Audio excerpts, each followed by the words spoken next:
Hi guys, Jeff here from TAT. Just another technical tip for you today. This particular case, 2018 Ranger with the 3.2 litre turbo diesel engine in it. This particular case came in with a whole lot of running underpowered, running rough, etc, etc.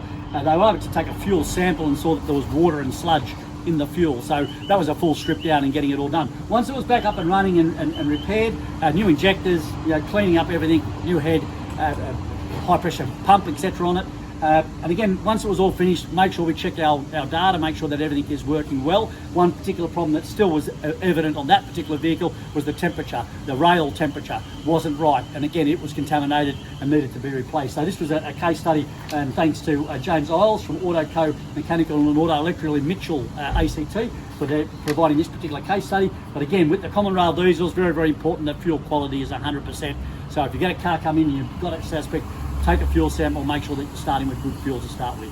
Hopefully that helps you out. If you are a member, make sure you consult on the website and getting the repair solutions, which we've got a whole new layout for, which I think you'll be pleasantly surprised on the new layout we have for our repair solutions. Much easier to read, better information, higher resolution photos, etc.